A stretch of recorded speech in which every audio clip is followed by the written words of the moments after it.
Hello and thanks for joining us from our studios in Israel. Coming up in today's newscast, the victims of yesterday's terror attack are laid to rest, the Netanyahu probe reveals new details, and a Holocaust survivor fulfills her lifelong dream to perform in Cuba. I'm Aaron Porras, here with the latest news in Israel.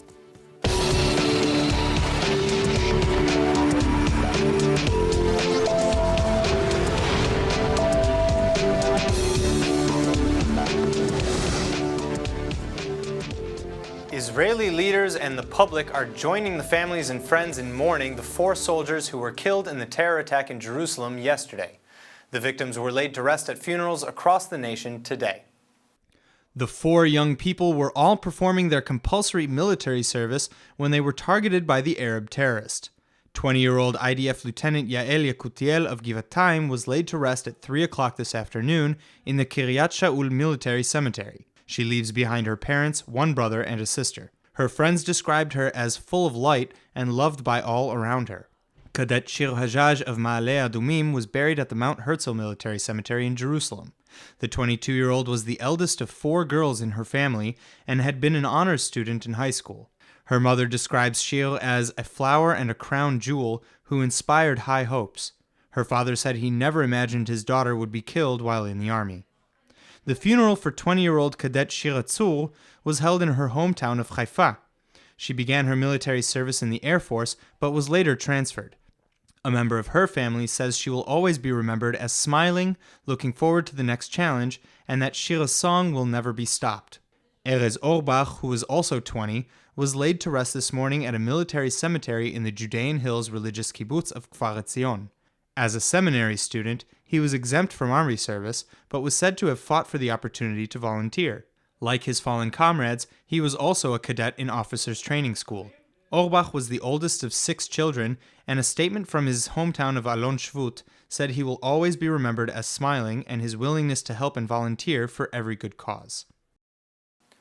ILTV's Aaron Viner now brings us more on the attack itself, as well as how the Israeli government is responding. The Israeli soldiers were targeted while participating in an officers' course orientation tour given by the army. Several buses loaded with soldiers were stopping here today. This is a very popular point, like you mentioned, for tourists, as well as a very popular point for new soldiers who come here and learn about the country, learn about the land. Today, as the soldiers were exiting the bus, a truck that was situated behind rammed up next to the bus and began to injure soldiers. The murder spree ended when the terrorist was shot and killed by 2 troops and a civilian tour guide working for the army. Israeli Prime Minister Benjamin Netanyahu gave this update while visiting the scene of the attack. אנחנו יודעים את זהות המפגע. לפי כל הסימנים תומך המדינה האסלאמית. שמנו כתר על ג'בל מוקבר, שכונה שממנה הוא יצא. ואנחנו עושים פעולות אחרות שאני לא אפרט כאן. אני בא עכשיו מדיון עם שר הביטחון, הרמטכ"ל, ראש שב"כ ואחרים, לגבי הפעולות המתבקשות. The terrorist has been identified as 28-year-old Fadi al-Kunbar. This morning, Israeli security forces stepped up measures around his neighborhood and dismantled a mourning tent erected by his family. 9 Jebel Mukaber residents, including 5 of the attackers' relatives, have been arrested on suspicion of involvement. We've heightened security in and around in Jerusalem in order to make sure there won't be any further terrorist attacks. We're not talking about thousands, we're talking about hundreds of police officers in and around the different areas. Directives issued by a special meeting of the Security Cabinet include orders to demolish the terrorist's home as soon as possible and to prevent the return of his body for burial by the family. It's also been agreed that anyone expressing support for the ISIS terror organization will be placed in administrative detention. Meanwhile, Palestinian media published a photo of one of the terrorists' 4 children cheering after being informed of her father's killings. Prime Minister Netanyahu has ordered an investigation into other reports of Arab celebrations with the intention of prosecuting offenders. The Hamas terror organization immediately issued a statement praising the murderer and vowing to continue the Palestinian uprising against Israel. Thousands of Palestinians took to the streets of Gaza for a nighttime rally, during which they expressed joy over the attack by handing out sweets and chanting oaths against the Jewish state. رسالتنا في حركة المقاومة الإسلامية حماس هي رسالة تأييد وتشجيع ووقوف إلى جانب كل مجاهد يقوم بعملية تضد يعني تقطع كل هذا التبجح الذي يقوم به العدو الصهيوني. As Israel mourns its fallen soldiers and implements as many measures as possible to prevent the next Arab terror attack, many are praying that the killing will one day come to an end. I wish that I was finish all this war, all this kill people about cars, trucks, knife, weapons. They kill children, they kill mom, they kill father, they kill soldier and 20. It's crazy. We have to stop it. This is Erin Viner reporting for ILTV. Israel is on high alert in the wake of yesterday's terror attack that claimed the lives of 4 young Israeli cadets and injured 17 others. Joining me to discuss the details of the attack and Israel's security response is lecturer at Bar-Ilan University and expert in Middle East affairs, Dr. Mordechai Kedal. Thank you so much for joining me today. Good evening. So my first question is, let's start with the terrorist Fadi al-Kanbar. Netanyahu made claims that he was a member of ISIS or a follower of ISIS in Israel. Are there any veracity to these claims? How do we know that there's a connection between this attack and that of Nice and Berlin, and that it's not just another spontaneous attack? Well, the government didn't disclose yet all the evidence which the government might have about the connections which this man might have had with the Islamic State or not, but definitely the modus operandi which he took out this or performed this attack is exactly what was in Nice and what was in Berlin, which was taken as a responsibility by the Islamic State. So apparently they know something about his connections, communications maybe, with all kinds of activists. And don't forget, once he was in jail, and not for parking in no parking zone. Right. So he's also we know that he's from Jabal Mukaber, and it's a hotbed of terrorists. We've had a lot of terrorists come out of this village. The village is one of several like it in the Jerusalem area that was gerrymandered after the 1967 war, as into Greater Israel. Why, after all of the things that have happened, has Israel not extended the security barrier and said, enough is enough, you can be part of the West Bank? Well, don't forget that from the municipal point of view, they are part of Jerusalem. So you cannot divide, and we don't want to divide the city in a war, with a war. However, there is another question, why these villages are annexed to Jerusalem? Jal Mukaber and there are others. The reason is very clear. In 1967, 50 years ago, when these parts were annexed to Jerusalem, we still carried down the memory of Arabs who were then in the old city shooting at the western city where Jews were living. I myself wasn't targeted when I was a child in the western part of the city from somebody who was standing on the city wall of the old city. They missed it, thank goodness. But yes, so Israel wanted to prevent this situation, that nobody can stand on a house or in his window and shoot at Jerusalem. So Israel actually annexed some villages who are around Jerusalem and can pose a danger on Jerusalem in order to prevent the situation. So they annexed this area in order to be able to better patrol it? To better live in Jerusalem and to enable people live in Jerusalem without any fear that somebody shoots them from the neighboring neighborhood. All right, so moving on, Israel's response to this attack has been increased security, withholding al-Kanbar's body, and suggestion to demolish the house. This is all Israeli policy. But, we've tried these methods in the past. How effective are they? I think that now Israel will take some more measures. Of course, it takes some time. I think that Israel will crack on any infrastructure of Hamas in Jerusalem, because we know that Hamas has some presence in Jerusalem. And apparently Israel didn't want to look at this direction. As long as they are, let's say, taking care of needy people, poor people, let them do it, like da'wah. But now maybe Israel will wipe every presence of anything which is connected to Hamas and to other organizations, And in my view, the PA is no less problematic in Jerusalem, and they also have to be kicked out because the PA actually was created by sin in 1993 and should be abolished. So that actually brings me to my next question, like moving past defensive measures, what can be done to effectively deter these types of crimes in the future? What's an offensive that we can take to stop all the incitement, to stop the building of more terrorists? Yeah. Well, you have to define between two major situations. One situation is when you have an organization which has members and infrastructure. They have communications. You can penetrate maybe this organization. You can survey by surveillance, try to enter what they want and to forecast what their plans are. And this is one thing. Another thing is when one lonely wolf wants to do something drastic. Let's say to take his truck and run over people, or stab somebody, or shoot at somebody else.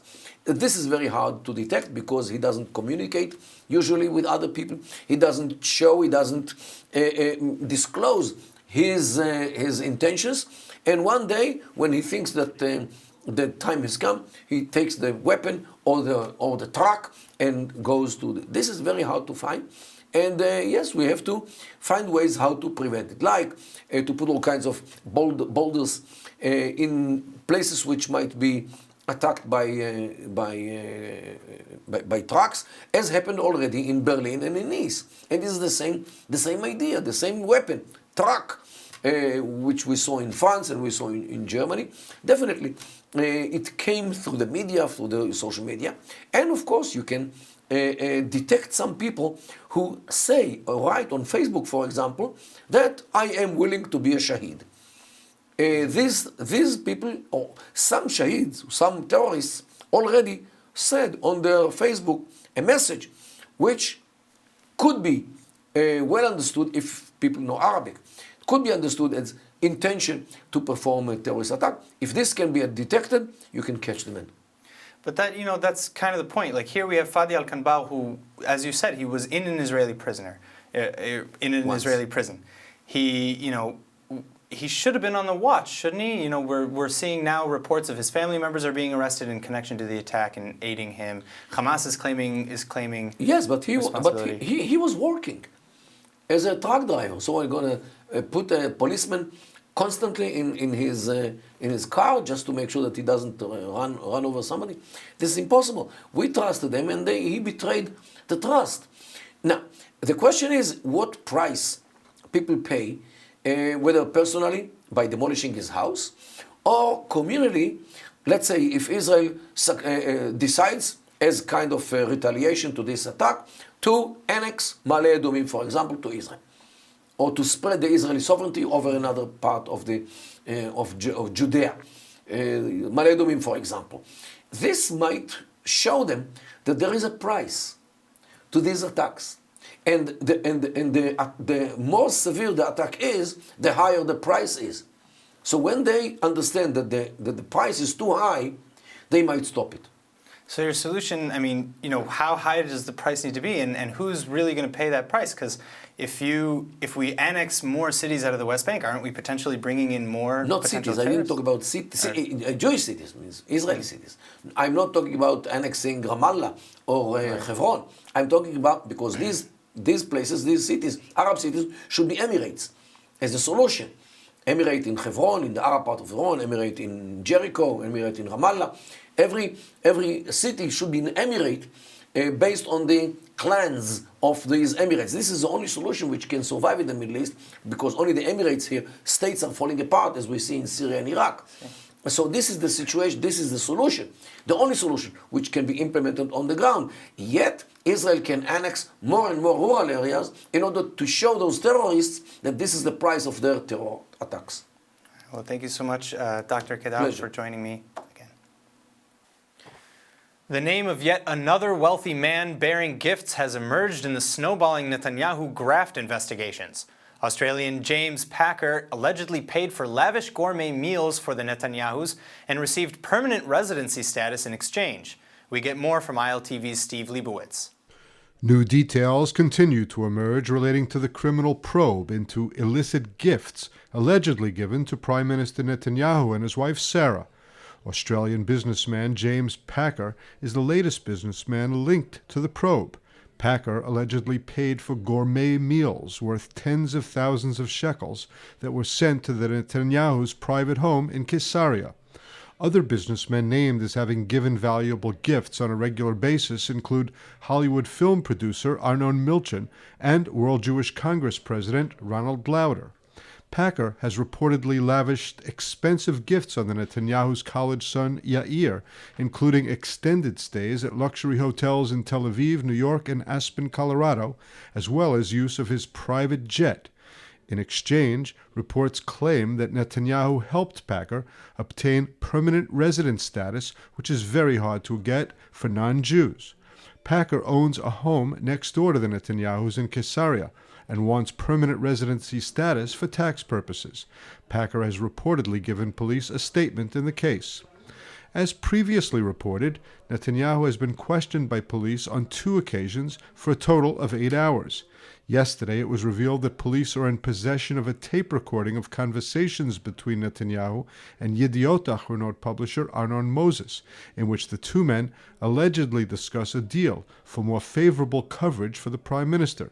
That tape was reportedly found during a search of the home of Ari Harrow, Netanyahu's former bureau chief, who is himself under criminal investigation in another matter.